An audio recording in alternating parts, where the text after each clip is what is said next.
Um exemplo, a atmosfera é um commons, né? O ar que a gente respira, ele é coletivo. Ninguém vai mandar no ar que a gente respira, tomara, né? A água é uma discussão, até que ponto a água não deveria ser um bem da humanidade, né? Um commons. O silêncio é um commons, né? É uma coisa que todos nós coletivamente, o mar é um commons. Então, tanto é um commons que mesmo quando você tem uma construção ali bloqueando a praia, ele tem que deixar uma servidão para a pessoa poder chegar até o mar. E se você vier por mar, a não ser que esteja na zona militar, mas o mar é um commons. Mas a gente, óbvio, não vai abarcar, né, essa ideia de commons, está numa discussão gigantesca que pega a história de direitos autorais, né? Pega um monte de coisa, até que ponto que, por exemplo, o Wi-Fi, o direito à conectividade deveria ou não ser um commons, né? Que todo mundo coletivamente deveria ter um direito, enfim.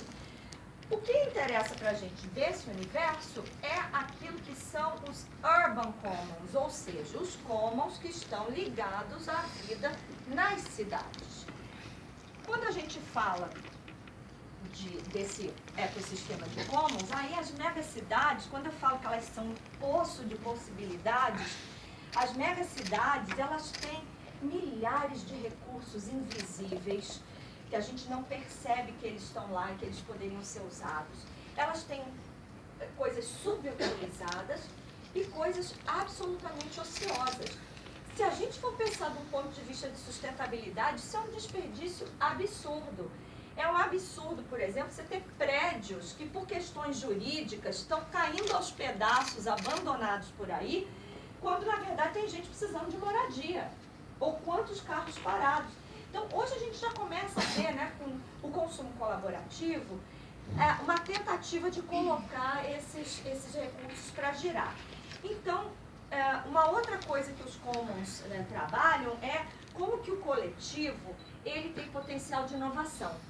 Como que qualquer o cara pode ser da comunidade lá, da periferia e não ter nem mal primeiro grau, mas ele pode ter uma ideia fabulosa que quando se junta com outras pessoas, quantas coisas fantásticas e muito criativas a gente não vê nascendo em comunidades por aí, como soluções inteligentíssimas e às vezes muito simples, que poderiam estar sendo replicadas se elas estivessem sendo melhor comunicadas e tivesse tendo uma troca entre as pessoas. Uma outra coisa que a gente tem é processos contra a gentrificação. Ao invés de gentrificar, por que a gente não regenera as relações entre as pessoas? Por que a gente não regenera a relação das pessoas com o espaço urbano? E isso vai ficar mais claro já, porque eu vou mostrar alguns exemplos concretos. E, óbvio, né, com essa nova estrutura, as regras que a gente tem atualmente não funcionam mais. Se você quiser estabelecer taxação, licenciamento e tal, como você faz com a economia tradicional, numa economia de commons, não vai funcionar, gente.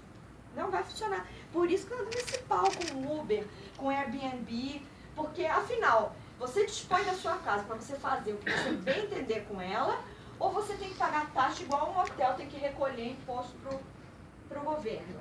Você tem que ter algum certificado de sanidade, como tem os hotéis têm que tirar 1000 certificações, ou você pode botar qualquer um na sua casa, porque a sua casa quem manda nela é você. Então, a governança atual não está preparada para a gente dar conta de lidar com essas novas estruturas que estão